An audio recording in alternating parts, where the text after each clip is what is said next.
habit first before it turns into a discipline. The fastest way to build habits is to remove barriers. So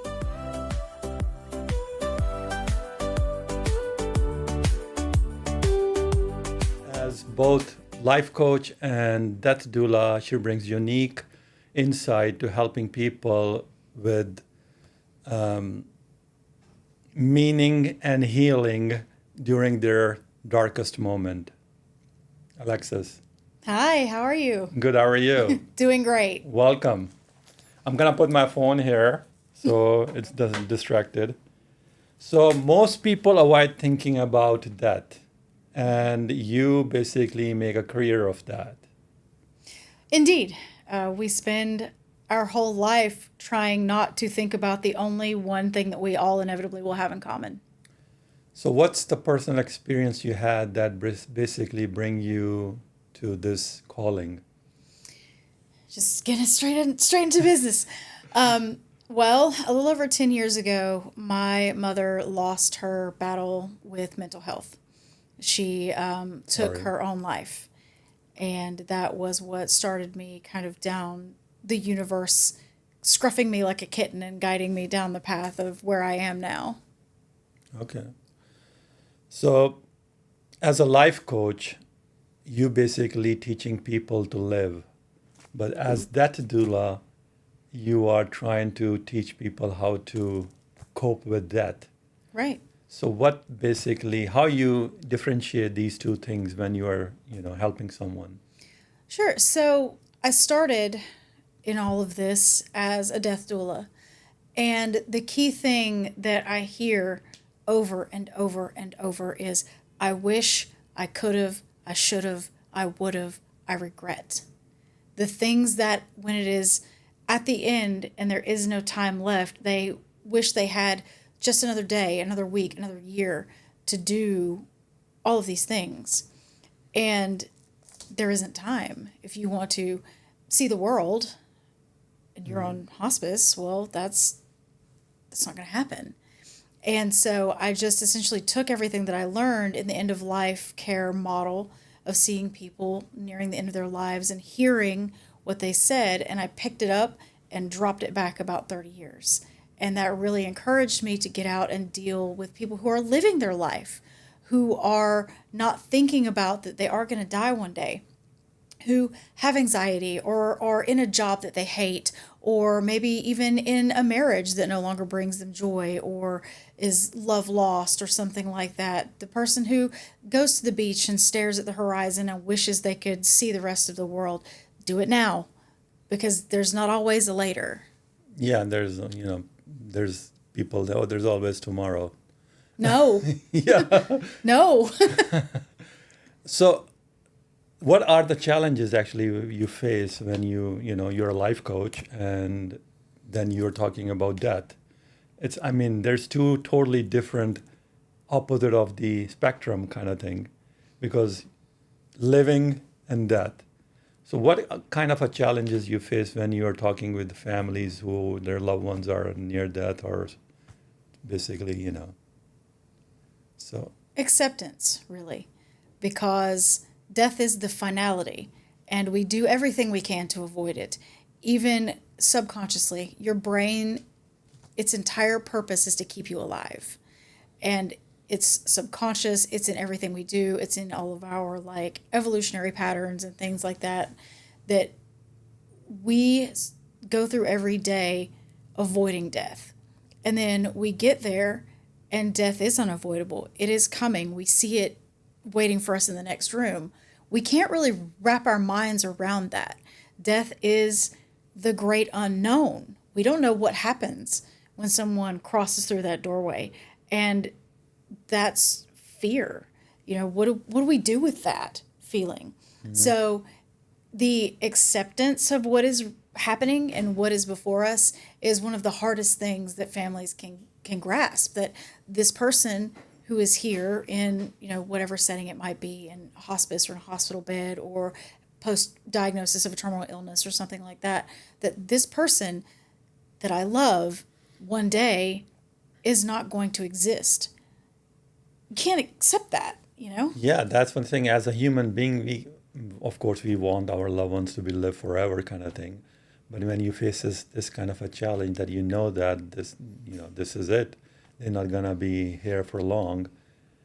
How basically you, as emotionally, I mean, how you basically, um, the word I'm looking for, kind of closure. How you basically, deal with that. Well, I have unfortunate news. Closure, in the sense that most people view closure, is a myth. Not most things are wrapped up like a Hallmark movie and we all hug and everything's fine and everything's resolved and we go forward with great purpose. That is the dream. We all want that.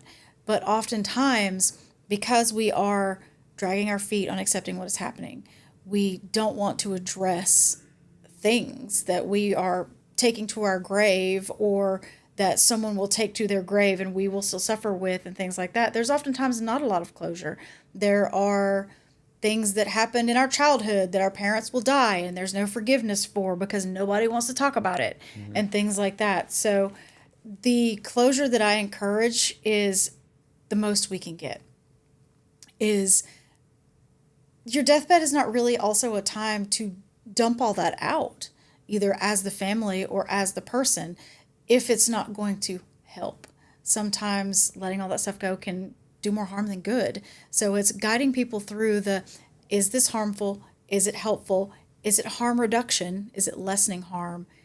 What is this going to do?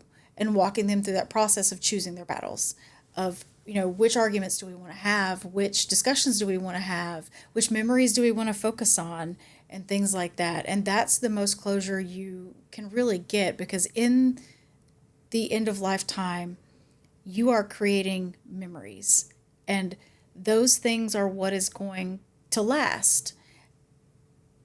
Do you want to curate it like that? Do you want to be there when your person passes? Is that how you want to remember them? Or do you want to remember them from 2 weeks ago when they were sitting up in bed and smiling and telling stories about their childhood?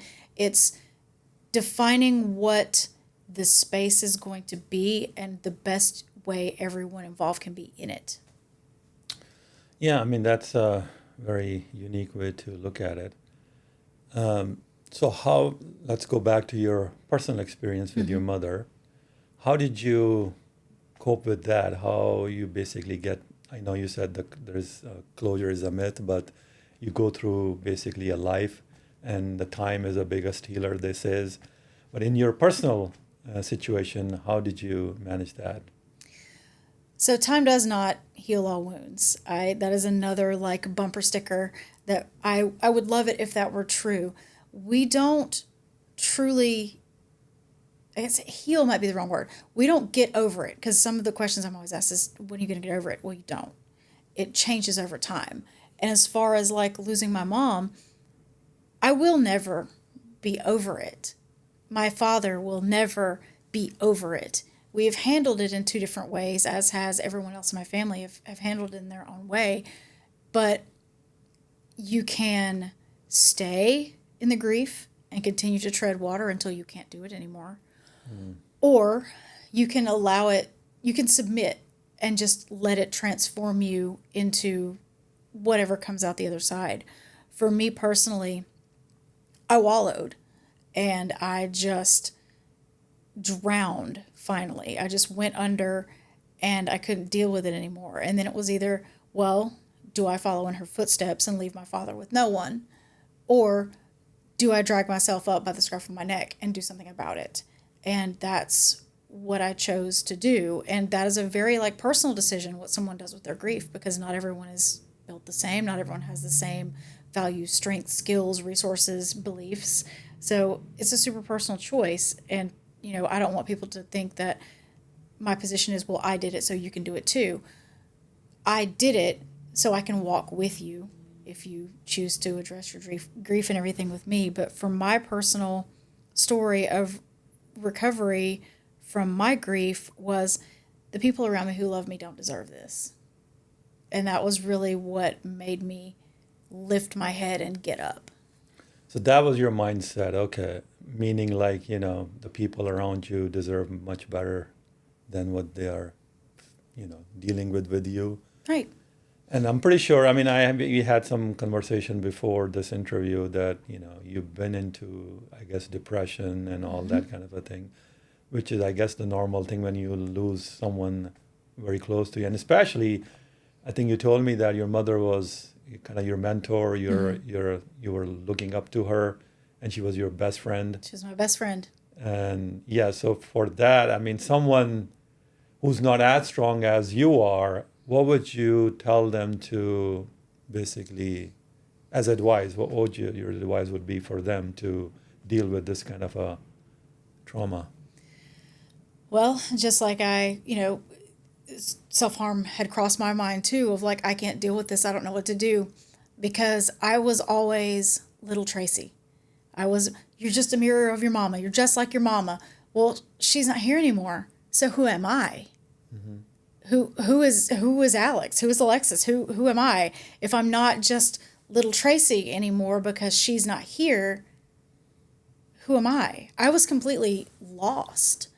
And so, my darkness was, well, maybe you will be just like her. Maybe you'll do it too. And then my thought was of my dad losing both of us, and I couldn't put him through that under no circumstances. And so then it becomes, well, as long as my dad's alive, I won't hurt myself. And that gets you to the next day. And as long as, my friends, I have a best friend who my mom might as well have been his mother as well, who is still beloved to me. It's like, well, as long as he's still around. He's significantly younger than my dad, so that bought me more time. I'm buying myself time to be able to get up. I am crawling before I am stumbling, before I am on my feet and I am walking. So anyone that is in that position of grief, buy another day, whatever it takes. Crawl if you have to. Keep justifying getting up the next day somehow. So, I mean, we talked a little bit about your dad, and I know after your mother passed away, he was kind of going. Yeah, he fell apart, rightfully Yeah, so. yeah. That was the love of his life, and the light of his sky, and she was gone, just gone. What do you do with that when you wake up the next morning and the person that you were going to spend the rest of your life with ceases to exist? Yeah, I mean, of course, it's very devastating. And I mean, I lost my mother. I think we talk about that, and she basically died like that. And I was not able to basically attend her funeral because she lives overseas and I was here. So yeah, it was very devastating for me. But it took a little time for me to basically understand. Okay, well, she's gone. There's nothing I can do now. Right. And this regret that I could not able to go there and attend her funeral, I mean, yeah, it's gonna be live rest of with me with the rest of my life, but that was my decision to move another country, and she's in overseas. Right. So most people, like you said, they get into this depression and anxiety, and they will never come up with that. Like I know your dad is right now still kind of coping with this kind of a. Right. So, are you have good relationship with him, or are you? Oh yeah. Yeah, we're actually going to me, him, and my husband are going to go to Washington State and go see the whole rainforest next month. So Nice. we're pretty tight. I mean, like I've always been tight with my dad, but it's a different relationship than you have as a daughter to her mom. Oh yeah. It's you're always daddy's little girl, but that was my mom, and it's made us our relationship changed because when we lost her, he fell apart. Like I said, rightfully so, and somebody had to step in and do the things, to call the police, to call the coroner, to get the remains seen about, to try to, to direct the family. And he couldn't do anything but sit and rub his hands together. And that's just a mental picture of him I have that I will never forget. Is he was sitting outside the house on a kind of a planter, side of a planter that they had for a flower bed. And he was just looking at the ground, rubbing his hands, shaking his head. And the police were trying to ask him questions because it was a suicide. So, of course, the police had to come, and it was a whole thing. And I remember the detective being so apologetic, and he was just like, I am so, so sorry. I have to swab your hands for gunpowder. We know you didn't do this, but, and it's just like, how do you, that's traumatic. That's horrible. Yeah. And all he could do was just hold his hands up. I know it's not your fault, to this guy doing his job. And so they saw me there and started bouncing questions off of me. And of course, I see my dad who is vulnerable and needs that time. And I'm like, cool, business mode. And I was there and I did everything, and I fielded calls from the family and things like that. And that was my way of coping. I was powerless in that moment to do anything. And humans like control. We like parameters. We like being able to think that we can affect something. And so in that moment, when kind of the authority of the situation switched over to me, that helped me a lot because I could do something. I can't cry right now. I have to be on the phone with I have to, tell the family what to do, and that helped a lot. And that fundamentally kind of changed mine and my dad's relationship, because I also in that breath kind of went from being daddy's little girl to being an adult. Yeah. And we're kind of back to like, I will be perpetually 5 to my dad until I die, but like that shifted something in our dynamic to where now, instead of it being like here, it's like here, not up, not adult equal, but like I grew up real fast in that moment. Yeah, speaking of grow up, I know how old were you when all this happened? And let's see, it was 2014, so 11 years ago. I had just hit like 30. So yeah, as a 30-year-old dealing with all this kind of a thing, it takes a very strong person to deal with this kind of a thing. And I think last time we talked, I told you that you're a very strong person and what you basically dealt with, and now you're sitting here as a life coach. It's pretty amazing, and you should be proud of yourself. I appreciate that. And everyone can be strong. It's not about strength versus weakness or anything like that. Everyone has the capability, because what are you going to do? Die? Like you have to get up. Just like, well, why do you go to work? Because I have to. Why do I get up? Because I have to. Why do I put one foot in front of the other? Because I have to. Strength and resilience are part of the wonderful thing about human nobility, right? We have such great capacity for it. And when something bad happens, we must persevere, because what else are we going to do? Yeah. So let's talk about your business as a life coach. When did you start as a life coach?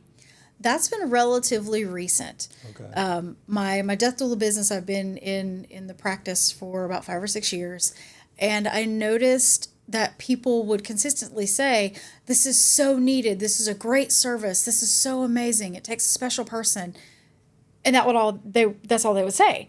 Because once we would get, I was like, "Oh, well, have you thought about?" Do you have all of your documents in order? Have you thought about? And then it's like, oh, no. So the community agreement that, yes, we need to talk about this, and yes, we need to do it, and we need to talk about death, and we need to make it less taboo, and we need to do this and that and the other thing, is all well and good, but then people still put their hands up. And so when I changed, I don't want to say the branding, but the messaging to be more live now, do it now, like we've talked about, the key phrase, do it now, that became a lot more palatable. So I'm still a death worker, and I'm still a death doula. I'm just getting to them sooner. So it's easier to say life coach than death doula. It freaks less people out. Yeah, death doula. Well, I mean, honestly, when you told me about death doula, I mean, it was my, of course, ignorance. I didn't know anything about that doula thing until you told me. I said, that's pretty interesting that people, because it is people. So life coach, like we talked about, basically tell you how to live your life. Right. And that doula is totally kind of opposite kind of thing, the how you cope when someone you lose. So with your clients, what's in the Dutch doula? What's the hardest conversation you think that you can have with somebody? Anything that's going to involve saying no or keeping up a boundary. I've had some challenging conversations where it was actually like a younger client, will say elder millennial Gen X, had a terminal condition and was estranged from their parents for good reason.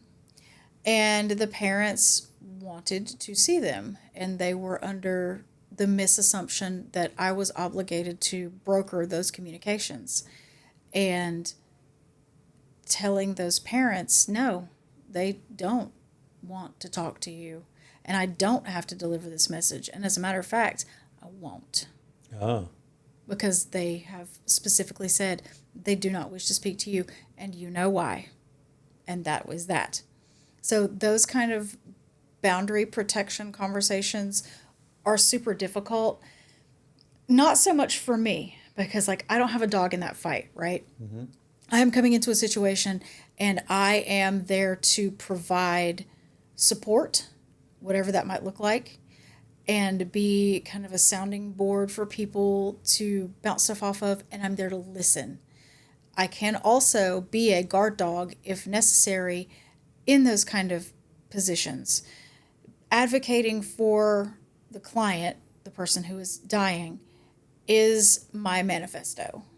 Like what they say goes. I can agree with it, I cannot agree with it, but it is their word is law. And the boundary conversations are generally the hardest. so yeah, the boundaries. That's so people. I mean, it's kind of so when you tell them these things, are they get like really mad at you, or they do? Yeah, I'm the parent here. You can't tell me what to do. They're an adult, and I am an advocate for this adult, so I can absolutely tell you what to do, and I will have you removed. Like that's and they don't know what to do with that. It's like, yeah, okay, you're a parent, that's fine, but they are also an adult, and I am here to protect them. So leave. So do you deal with any kind of let's say somebody has a big estate, and of course there's kids involved, and the parents has basically passed away, and they have a will, and how you deal with this kind of a challenging that you telling someone, hey, listen, maybe he didn't, named you in the will or something like that. When parents passed away, kids, they're having a problem now. Okay, who's gonna get what? That kind of a conversation. Right. So let me just say to your listeners, please, please have a will, have a trust, have something, please. Because if you don't, the state is going to handle it. And what everybody wants doesn't matter. But in situations where, contestations come up, thankfully, that's not my position. I am very close colleagues with a lot of estate lawyers and things like that. That goes to them. The executor, I can support the executor of the estate because that's someone that is named. I can be their moral support. I can be their hype man. If they ask me to look at something and like, well, what would you do? I can do that. But I do not give legal advice. I refer that either to their attorney or to the probate court, because there is so much nuance there, and it depends on the size of your estate, how many people you have, when the document was signed, what state you're in, what kind of assets it is, and things like that.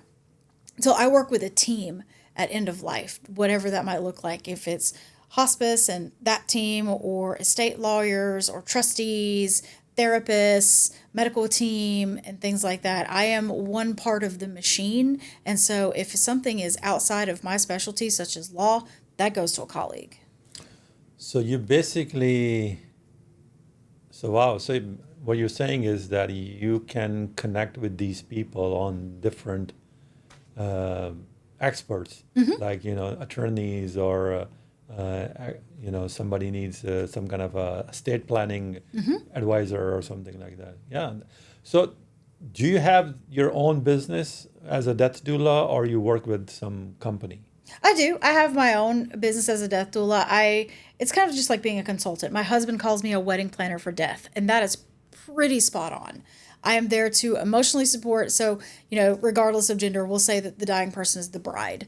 I am there to support that bride. I am ride or die for that bride. I'm making sure the we get, look, here's 5 photographers to choose from. You pick one, I'll make the arrangements, I'll make the connections. Here's your food menu, here's your samples, everything's on time. You look beautiful, your hair looks great. She doesn't like that, don't use that, not those flowers, kind of thing. So, it's exactly that. Yeah, And I don't want to seem like silly about it, but that is a yeah, I really good know. comparison to make. Yeah, yeah.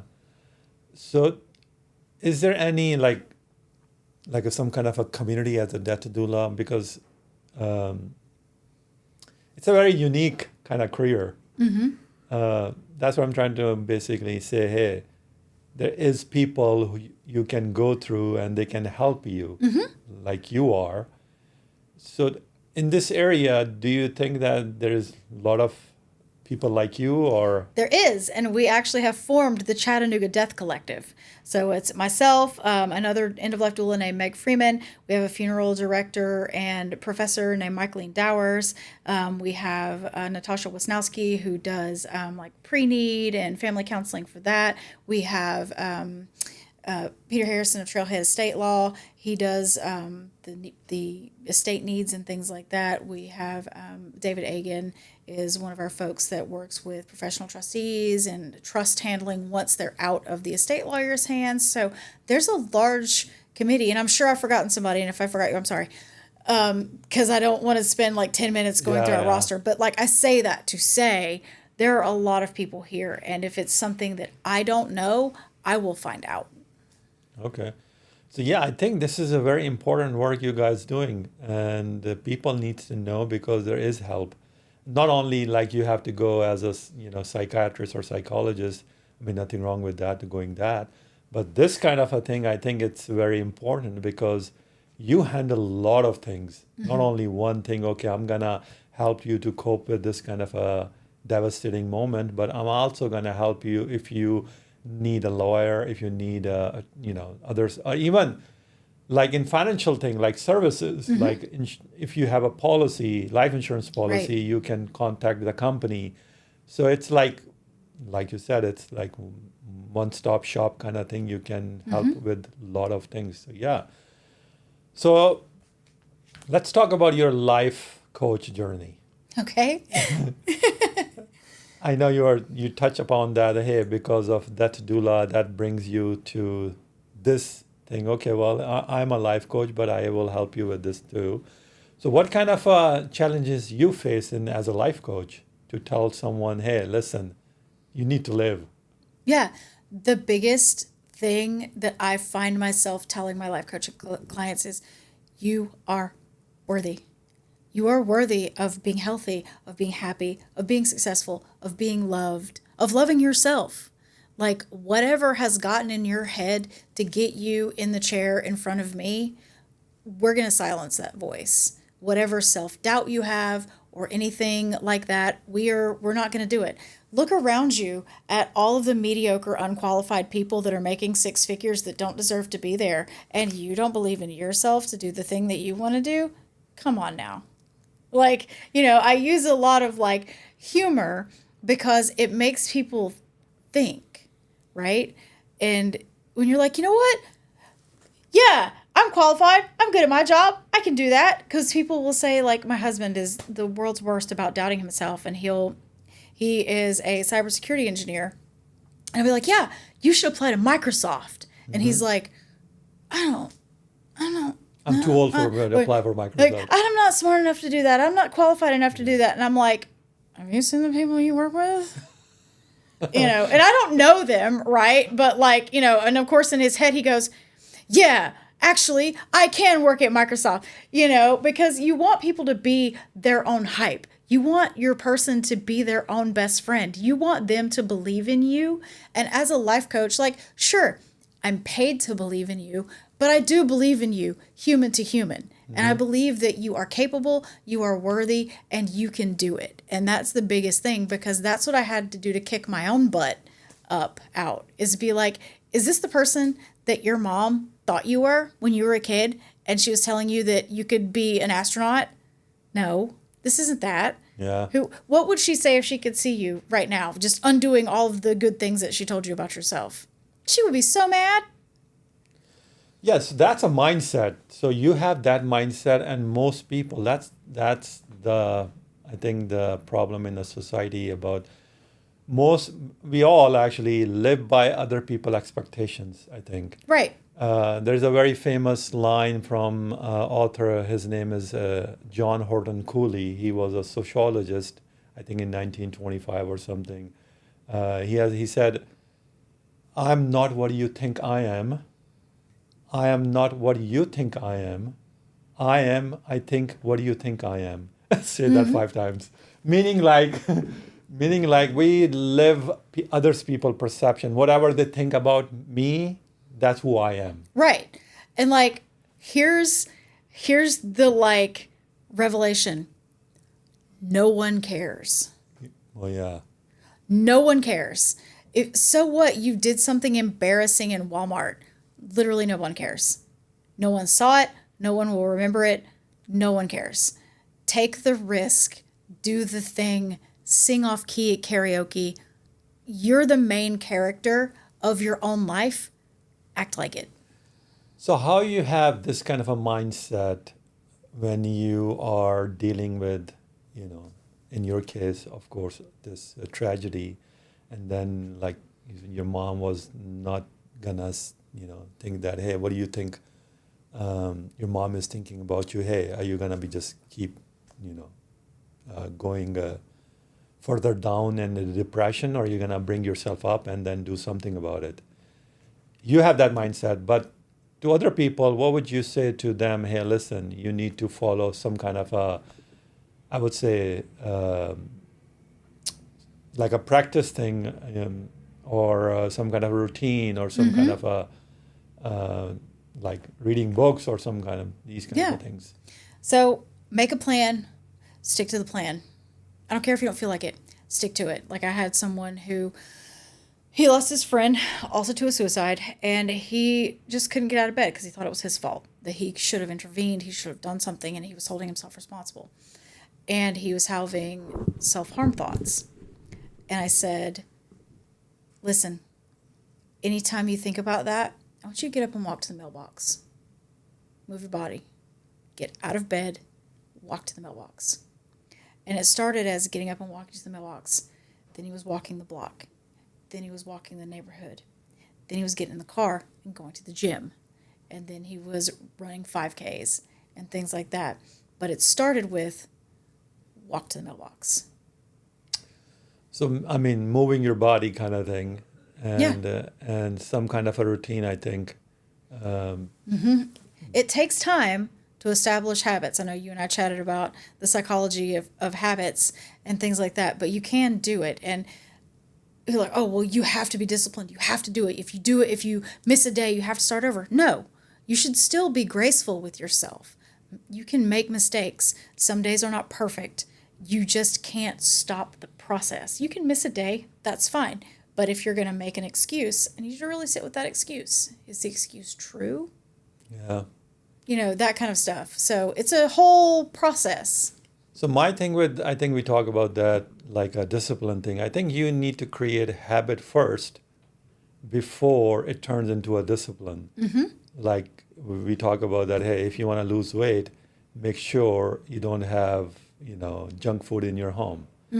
And also if you want to go join a gym, make sure in the morning when you get up, your gym clothes are in front of you. So you can basically just take them and go. Right. Those are the things, are habits. And when you create that, then of course the habits, the discipline follow with the habits kind of thing. That's my take. I don't know. Maybe you disagree with that. That's correct, because the fastest way to build habits is to remove barriers. So your example of putting gym clothes out for yourself in the morning. Well, you get up and you're like, "Oh God, I have to change clothes. I have to find my Yep. shoes." Well, if your shoes are right there, that removes that barrier, that removes that excuse. And with my life coaching clients, I love to do something I call a why chain. Well, I really want to go to the gym, but I don't. Well, why? Well, I don't have time. Why? What are you spending your time on? And then they'll list X, Y, Z. And I'm like, well, like I talk about productivity versus busy. Like, well, yeah, you work, you're a consultant, you make your own schedule, whatever, in a case like that. It's like you have a flexible schedule. Are you really busy those 8 hours or no? Yeah. Are you productive? Like, remember, this is like everything that we're talking about in life coaching and things like that is self-care. You take your car to get its oil changed, your tires rotated, and things like that as maintenance. Why are you, a human, sentient, soul having person, not worth maintenance? And it goes back to being worthy. So worthy. Okay. So when you talk to your clients, do you give them some kind of routine? Hey, you need to follow these steps, and then if you don't follow these steps, then the results is not gonna be as you're looking for. That kind of a thing. So, my educational background outside of psychology is actually in strategic leadership and like business development kind of stuff, organizational leadership. And so, I find that those kind of scenarios and workflows apply very well also to private life. If you have to develop a strategy and have action items. Your life plan can be duplicated business plan style. Just like you would have a proposal for a bank of a business plan, you should have a proposal for your life as a life plan. What do you want to accomplish? How are we going to get there? How are we going to fund it with time or money or effort or whatever? What bank are we pulling out of to make sure that these things happen? What are our action items? And what, depending on the kind of plan that we're doing, what's our 3, 6, 9 month, 12-month strategic objectives? How are we going to get there? And what are we going to do if we don't? Kind of thing. So as a life coach, do you have like certain clients that you really don't want to take? Say, yeah, this person, if have these kind of a qualities or thing, I don't want to be. So that's funny that you asked that because I just gave kind of a client presentation a couple of weeks ago. And the 3 things that I need for a client to come to me, and it can be in any shape, even if it's just a spark of it, it doesn't need to be full blown, is I need 3 qualities. I need you to have the nobility, which means your heart is in the right place to try to do these things. I need you to have the honor to show up in a way that you want and do your best for yourself currently and for yourself that you want to be. And I need to have you to have the courage to see it through. Those are the 3 kind of triumvirate Core of values. human core values that my grandfather instilled in me. And they've always stuck with me. And I think that just really hits everything that we need to move forward. So elaborate a little bit on this, like you said, show up. So meaning like show up like, dressed up like that or show up. What do you mean by that? Showing up in a mindset of you've already engaged me to help you. So that's great, right? That takes a lot of courage to admit that you need help. That's huge. But when you really show up for yourself, you have to show up to be receptive to feedback. Because if you sit down and you say, well, I want to go to the gym, I want to be able to bench, a crazy amount of weight, or I want to be able to run a 5K, or I want to be able to, I'm going to say, well, okay, well, what has kept you from doing that? I need you to be honest. I need you to show up for yourself because I'm going to figure it out. We're going to work backwards until I figure out that it's, well, I want to do these things, but I am not in love with my body, and I'm afraid if I go to the gym, people are going to look at me and say things about me, or whatever the case may be. We're going to get there. But authentic representation of yourself is really important, or else you're not going to grow. If you continue to sidestep and you continue to make excuses and you continue to hide behind other reasons to not succeed, you're just shooting yourself in the foot. and you're not going to succeed. So I mean, I'm pretty sure as a life coach that as a death doula, you have these challenging conversations with the family. As a life coach, I'm sure you have very like challenging situations with your clients too. So do you have any most challenging client that you said, oh my God, I shouldn't take him, but now he's here, I need to work with him and he's giving you a hard time? So with my kind of strategy as a life coach, if I'm not seeing any movement, I will fire a client. Okay. Not out of, I don't want to work with you, but in a, you're not ready to do this kind of thing. If it's simple action items like, hey, here is a worksheet. I want you to do this worksheet for me about setting goals for yourself that you want to accomplish in 6 weeks and steps that you're going to take towards those goals. And I'm going to check in with you next week to see if you've done that. And then I check in a week later and it's not done. Well, I had to work and I had this and I had that and I had whatever. I'm like, okay, well, tell you what, why don't we talk through it real quick on the phone? Talk through it. I'm going to check with you again next week. I want you to have it written down and send it back to me. Check in the next week. It's not written down.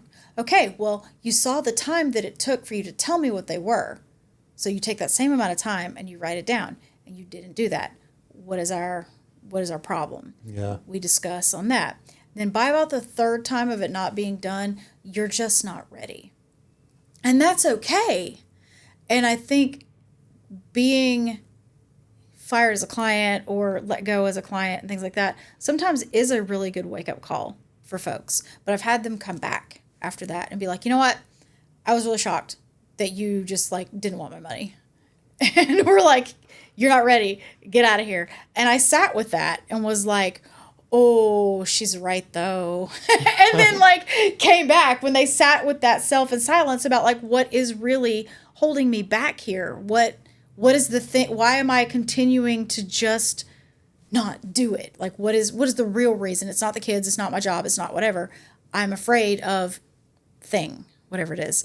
And then they'll come back and we'll get them back on track. So sometimes it just has to take, nope, you're not ready. I'm making this decision for you. You're trying to do what people do in relationships where they just kind of slow break up with each other and they just are waiting on one of the other one. I'm going to make you so miserable, or I'm just going to check out to the point where you have to break up with me kind of thing. I'm not going to do that to my clients. If they're going to slow break up with me, I'll just say, hey, babe, you're not ready.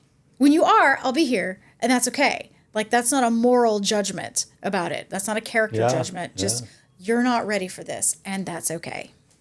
So what are the personal challenges you face when basically differentiate as a death doula or as a life coach, and with these clients you're having a hard time? I mean, I'm pretty sure you have your own personal challenges. How you deal with those kind of things? It's really frustrating because it's people business, right? This is very human-centered stuff. And I like the people that I work with, even if they are just miserable, bitter human beings. I like them. And so in either case, it's always the frustration that they don't like themselves. I'm an outsider. I haven't lived with you and your self-doubt and everything that you've gone through for all of these years. I see the beauty of you as a human being, fresh to new eyes. And I want you to see you how I see you. And I get really frustrated sometimes with well, I just, I'm ugly or I'm stupid or I'm whatever. My creature in Christ. No, you are a fully realized human being with all these wonderful things about you. And I know, you and I have talked about how the brain offsets positive and negative and how it takes so much positive to make up for a single negative. But that's where I'm just no. And I just want to take people by their shirt collars and just shake them and be like, no, you have these positive things and you're being miserable and there's no need for that. Please, please be happy. So what's the biggest lie or excuse you see in people when you talk to them? I don't have time. Okay. I don't have time. You you spend so much time looking busy that you could do all the things that you want to do, but you are scrolling your phone or staring at an email inbox or reading Reddit on your computer or whatever. Think about, and I'm not telling you to like multitask while you're at work or get in trouble or anything like that, but look at how you spend your day. Is there a way that you could more effectively use your time, both at work and at home, to achieve all of your goals? The first thing you're going to say is no, but then your brain starts ticking about, well, you know what?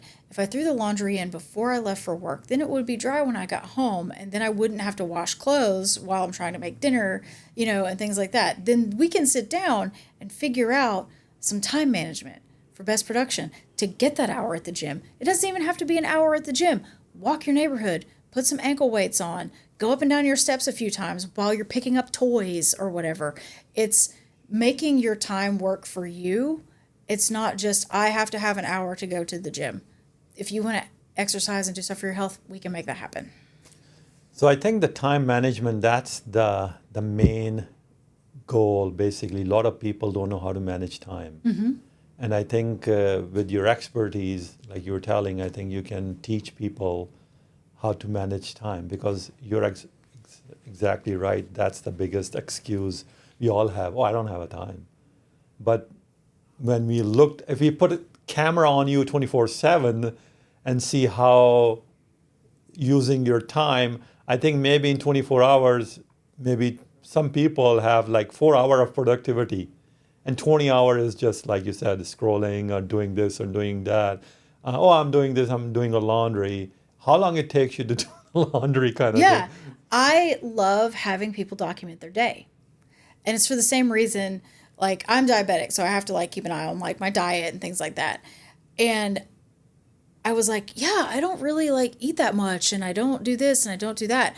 And then I started like tracking all of my food because we were adjusting my insulin at the time. And I was just like, oh my God, I forgot that I ate lunch and I had like a ham sandwich or whatever. And then, but once you start like keeping track of where you're, what you're putting in your mouth or what you're doing with your time or whatever, you realize that you're just like, wow, I just kind of disassociated and lost like 4 hours in which I didn't do anything worthwhile. And it really changes your perspective on productivity versus busy.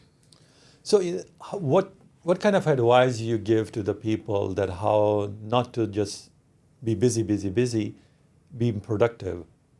Like I know you are saying that you have time management, kind of. You said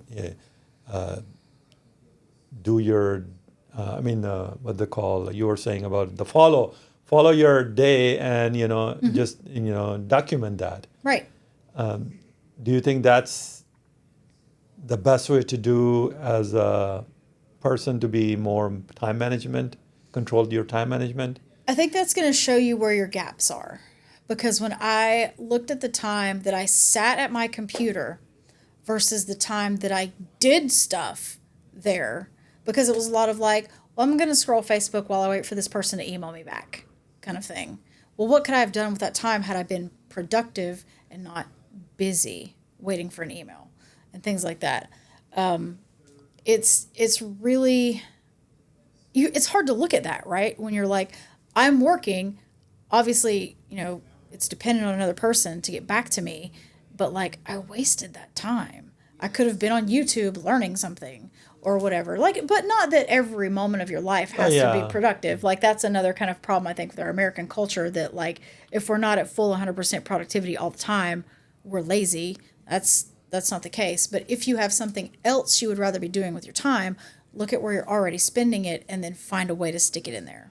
I think you mentioned lazy. I think most people, they're not lazy. I think they are just lost because they don't know what to do with their time, or they don't know what to.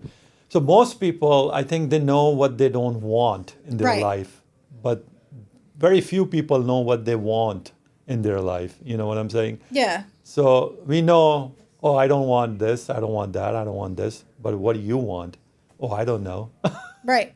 I don't know, but that's also that's a whole thing. That's also not necessarily true because you do know what you want. Because when someone says, "What is your perfect life?" you imagine, you like immediately have a picture of it, but we're not supposed to say that But why is that?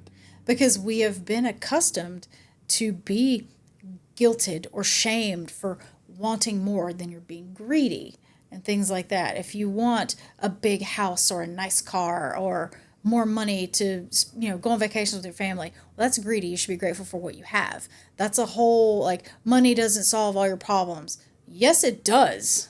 It 100% does.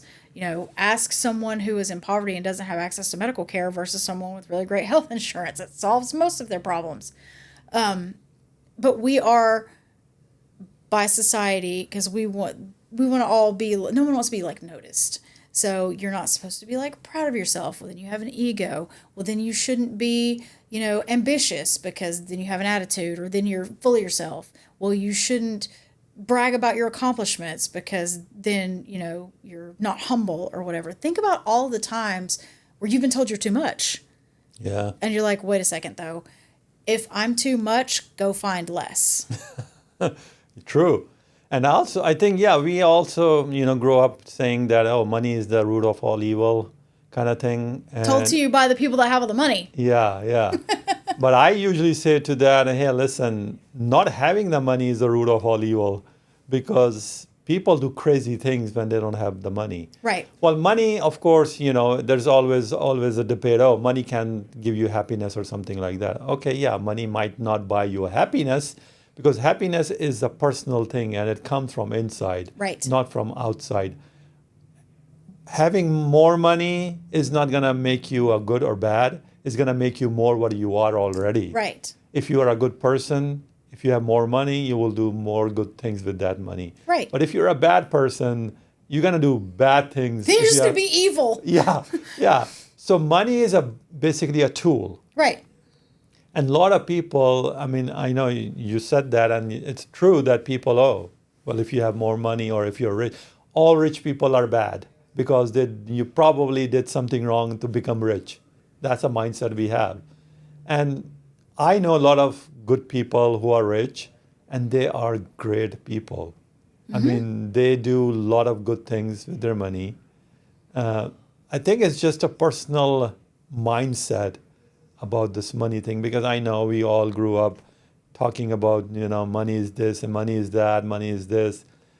But money is just a tool. Right. 100%. You can use it whichever you want to use it. Like nowadays, this AI revolution coming on, everything is, oh, this is going to replace this. Well, AI is good. It's a tool. The way you use it, it's up to you. Right. So other thing is as a life coach, I mean, it's basically you building a business. So what are the core values? I mean, I know you touch upon a little bit about your core values, but in a person as a client, okay, I am a client, I'm reaching out to you, hey, Alexis, I need your help. Can you help me? And then you say, okay, Farhan, you need to have these core values that you need to follow if you want me to help you. Do you have those? I just need you to be courageous, really is the only thing. And by you reaching out to me, that is already present. Because like I said, asking for help in the first place is one of the hardest things to do yeah. for anybody. Because you're taught that if you can't do it yourself, you don't deserve it. Pull yourself up by your bootstraps. Rugged independence is the whole thing. But we're not meant to be like that. And my death work has truly shown me that and reminded me of that. You always hear, it takes a village to raise a child. It doesn't stop with child. It takes a village to support an adult. It takes a village to bury their elders. Everything should take a village. And I know we've talked about technology and COVID and things like that in our previous meeting. And technology and just the way our society functions now has broken our community apart. And I don't even mean family or your subdivision. I just mean us as humans to humans. We need each other for support. We were not designed to be solitary creatures or just a couple of us in a little group. We deserve to have support from our fellow people. That's how we succeed best, when we have resources and outreach and lifting up from other people, because that way no one is tired. Yeah. And I think this is the, oh, I don't ask for help or something like that. That's also a very kind of myth to me, because in business we say is, hey, if you don't ask the question, the answer is always no. Exactly. And if you don't ask for help, yeah, there's no help for you. So, I mean, in my business, like when I have a team members, I usually tell them, hey, listen, do you need my help? And the same thing, same mindset. No, I'm good.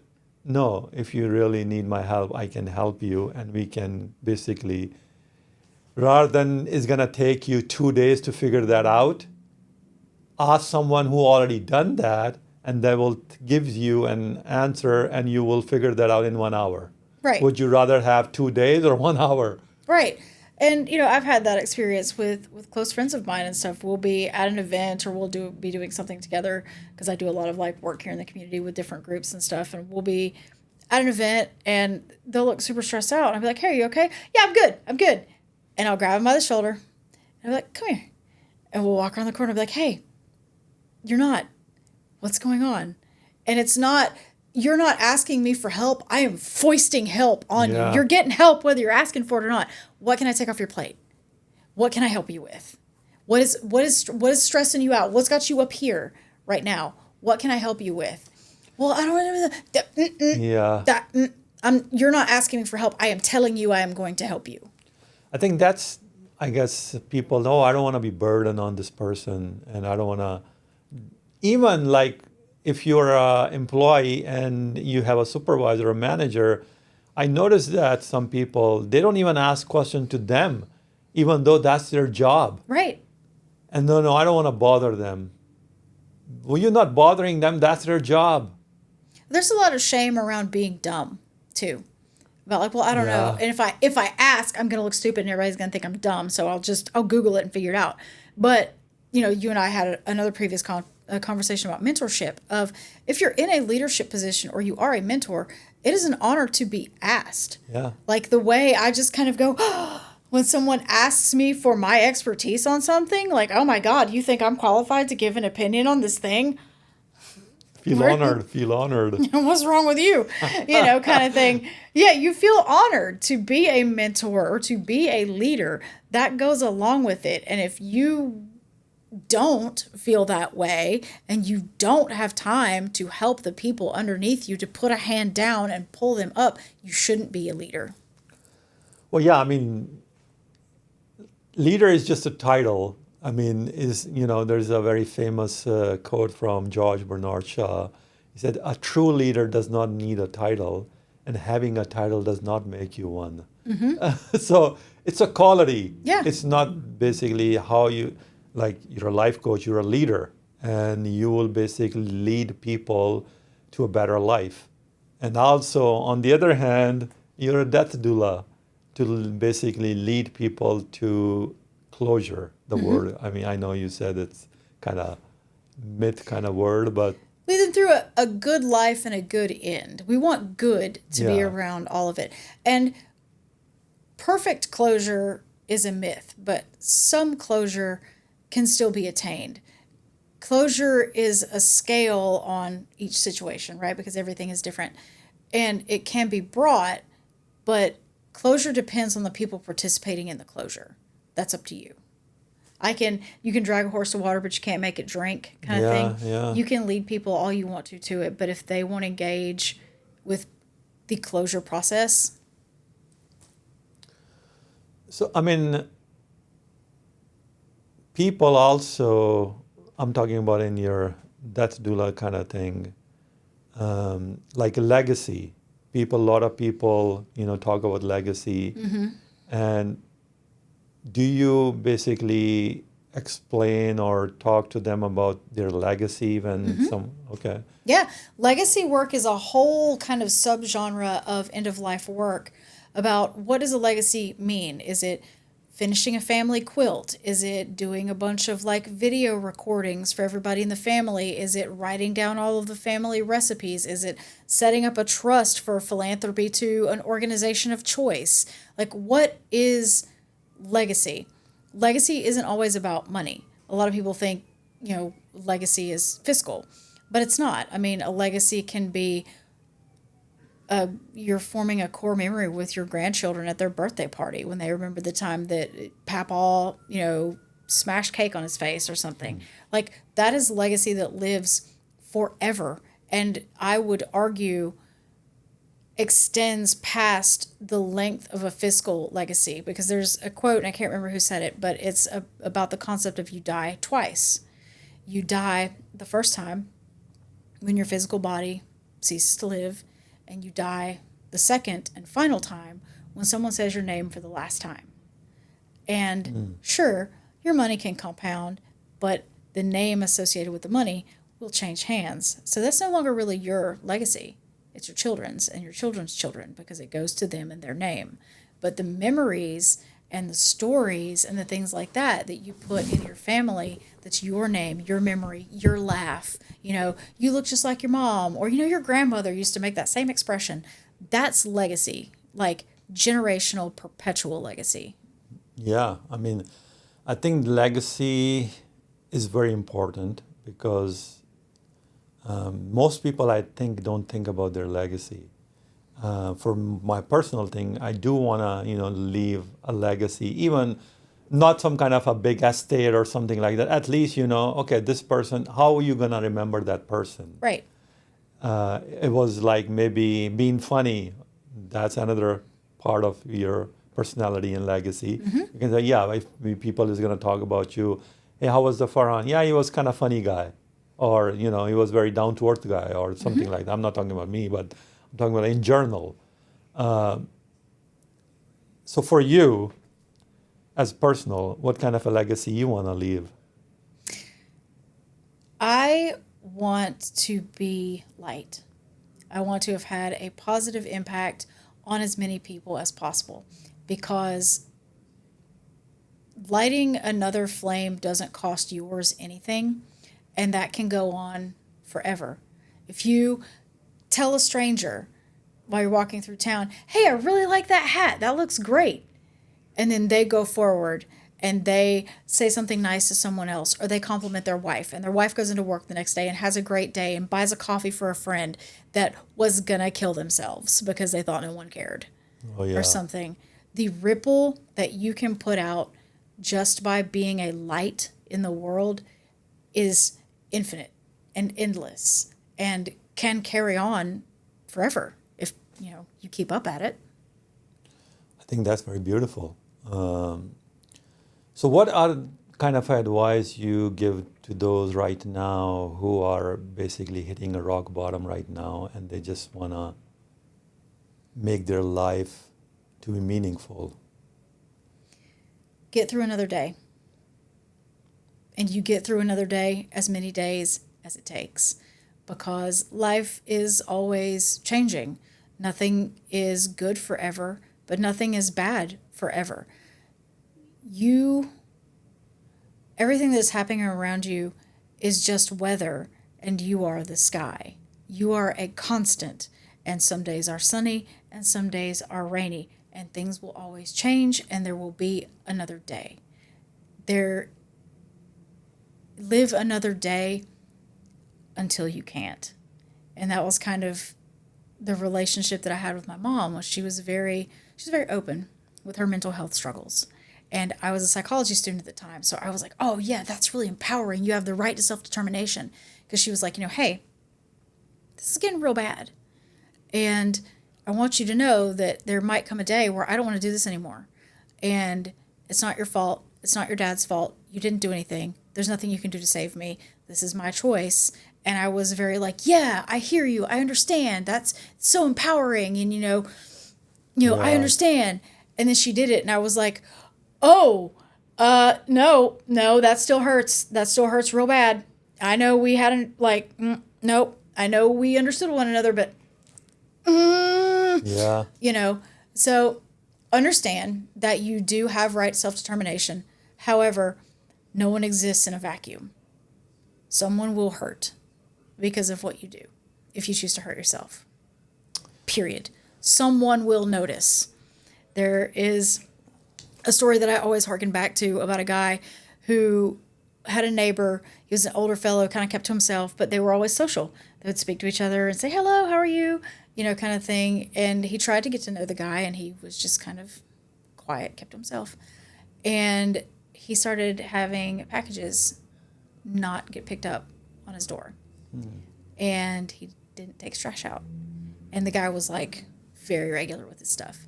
And the fellow called the apartment complex and were like, hey, Mr. Johnson, you know, his trash hasn't been put out. He's got some packages by his door. I would like to call in a wellness check. And I'm worried about him. And it was like, well, we'll put a note on the door. We can't just enter. It has to be 48 hours. We have to give notice and things like that. So then that guy agonizingly waited 48 more hours, knowing that something was wrong and couldn't do anything. And his neighbor had taken his own life. And even though they were not intimately involved, they were not family, they were not best friends, he was still missed and still noticed and still impacted someone else's life. He did matter. So, you know, if you are in a dark place, somebody will notice. The girl you always get your coffee from, the bus driver that knows where your stop is, the clerk that you always run into at the gas station, someone will notice that you are gone. So speaking about that, have you noticed in your mother that hey, she is going into this kind of a dark side and might able to do what she did? It was sudden. My dad and I were not expecting it. Now, on the other side of it, hindsight is 2020, right? We can look back and be like, we should have seen it. We should have seen it. We should have intervened. But then, of course, there's always that, right? Coulda, woulda, shoulda, I regret. You look back and you're like, I wish I would have done this. I wish I would have done that. I should have intervened here. I should have picked up the phone and called her. She was very surgical with how everything went down. She essentially went crazy and drove my dad out of the house. She had a mental breakdown. And drove my dad out of the house. And he was just like, you know what? I'm going to get a hotel room. I'll come back in the morning. We'll talk about this. You know, I don't even know what the material of like the argument was, but essentially she drove him out of the house. And then she did the laundry and she wrote a couple of letters. She cleaned up the house. She made the bed. She, you know, made everything perfect and ready for him to come home so he wouldn't have to do anything. There was food prepped in the fridge for him. Wow. And she was a self-inflicted gunshot wound, but the way that she did it, she made it so there would be as little mess as possible. And just so much forethought. And like my dad kept the guns locked up, right? She had gotten the key from him at some point, unlocked the cabinet, taken the gun out, put it somewhere in the house, locked it back up, put the key back. So this had been like a process. And, you know, most people say, well, you know, when people are going to commit suicide, they'll give their stuff away. They seem happier. There was no change. She held it absolutely steady. And so, you know, she had like that mental breakdown, which we were like, okay, that's a little weird, but, you know, stress is high and things like that. Like we didn't think about it. And she did that to get him out of the house so that he wouldn't be there and wouldn't have that trauma. And, you know, when he came back the next morning, she was laid there very pristine, laid on the couch, you know, just with her headset on. She was listening to Elvis. And we had no sign. Nothing. Wow. I'm sorry. So what kind of speaking about sign, what kind of a signs people can see in someone's that, hey, this is not right? Usually it can go like one of two ways. For most of what like my personal experience has been and what like details and studies say, is they'll start giving their stuff away. They will be happy all of a sudden because the decision has been made. My suffering is going to be over on this date.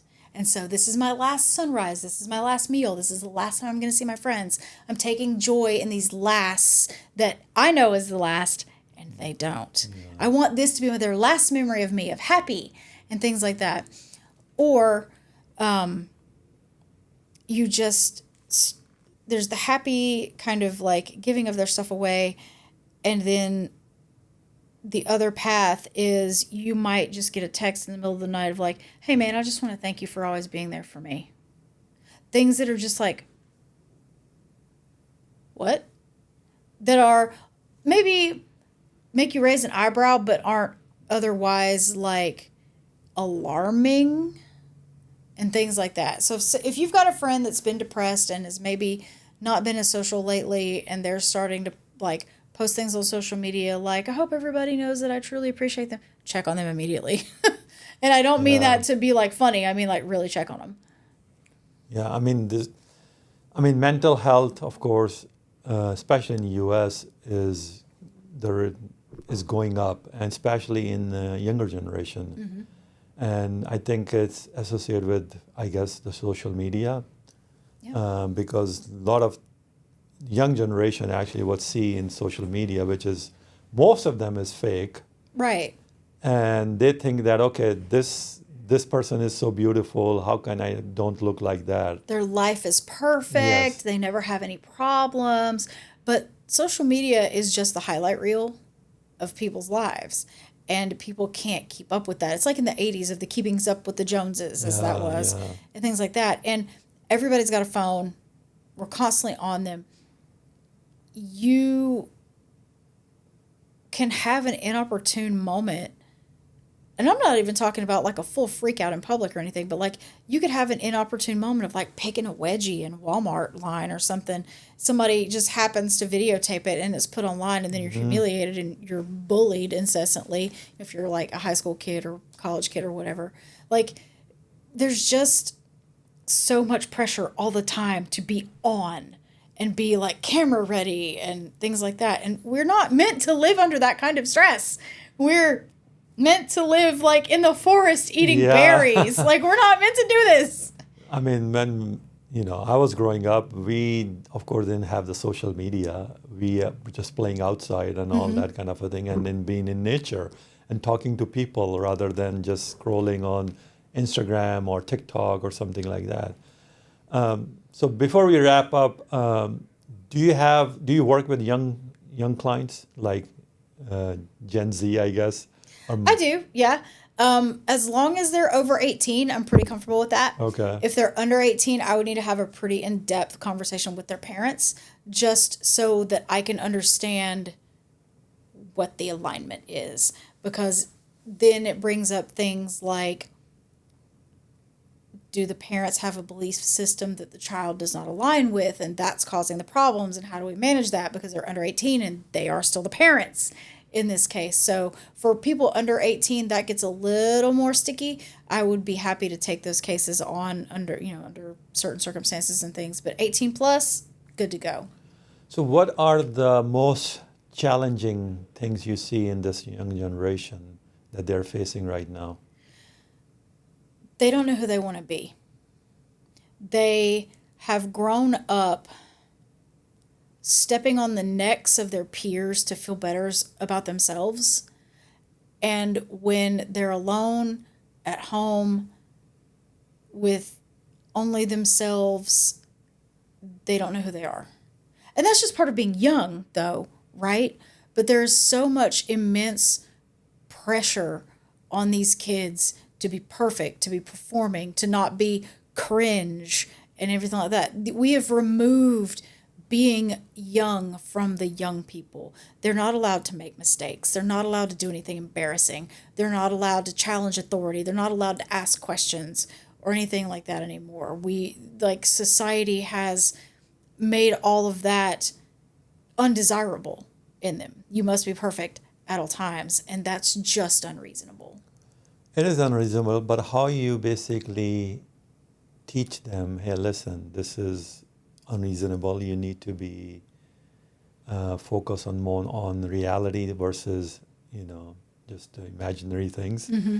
So before we end this, what kind of advice would you give to a younger client? Hey, listen, in this social media AI, world, you need to just do this to basically protect yourself and your mental health. Be absolutely intentional with everything you do on your social media. Why are you following this person, this page, this whatever? What are you hoping to gain from this? What influence are you hoping it has on you? What are you doing with your time? You're a young person. You have your whole life. And like, I hate to admit my parents were right, but it goes by. And now I'm 40 and I'm like, where did my life go? You know, you have this time. Make the mistakes, do the travel, take the risks, do the thing, and don't care about what anyone else has to say about it.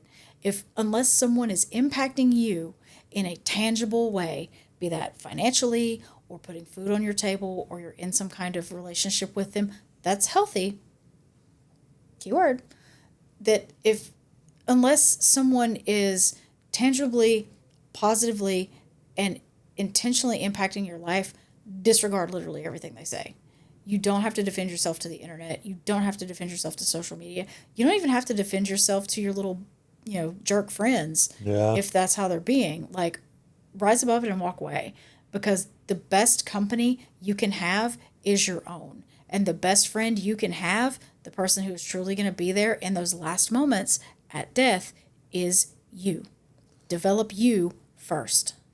Yeah, I mean, you just said the key word, being intentional. That's the key word. And yeah, the young generation, unfortunately, is not intentional on anything because what they see on social media, that's what they want to be. They're bombarded with so much propaganda for everything from like politics to clothes to drink Yeah, brands. And, like, they just can't catch a break in having who they should be screamed at them. And like, I hate to be like, turn off your phone, but like, spend some time away from tech once in a while. Like, I mean, I'm glued to my phone and stuff like that, and my husband will reach out and take it out of my hand at like 9 o'clock and put it face down on the table and be like, "Stop it!" Like, have a friend yeah, that will do that for you, even if it's your parents. Like, go, and I hate to be like, well, back in my day or whatever, like, we had it all figured out because we didn't. Look at us now. We're all traumatized. Intentionality. Limit what gets to you. Protect your space and your peace fiercely. If you protect nothing else in your life, protect your peace. protect your peace. Wonderful. I mean, Alexis, I can talk to you all day. I mean, you're a fascinating stories, and you're a wonderful person. Um, but so before we leave you, do you have any current project that you're working on? You wanna basically tell people about? Yeah. So I am currently the executive director of the National Home Funeral Alliance. So if you are curious about doing your death care at home, as we used to do in our it takes a village time. Those are cool resources there. They are an educational 501c3, nationwide coverage of the states and what we can do to care for our beloved dead. And of course, I am at Without Fear Doula on most social media and at gmail.com if you want to reach out to me and let me help you. Yeah, no, that's what I was gonna ask you. What kind of, I mean, how people can reach you? What do you have a website? Do you have? Yeah, please share all Yeah, that. it's just withoutfeardoula.com. And I too have a podcast. It's called Without Fear, Life, Death, and Everything in Between. It's on the Transformation Talk Radio Network. It is every third Monday at 6:30 Eastern Standard Time. So as soon as we get done here, I'm going to go record that. And we talk about a little bit more into the end of life stuff and some life coaching. Kind of we swing back and forth and link the two together. I talk a lot about neuroscience and things like that on there as well. Nice, nice. We're gonna put actually all the links in the description so you can basically find her.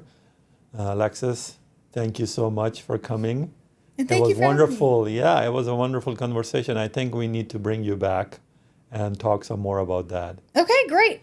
Whenever you need me. And again, what's your podcast? Your Without fear, life, death, and everything in between.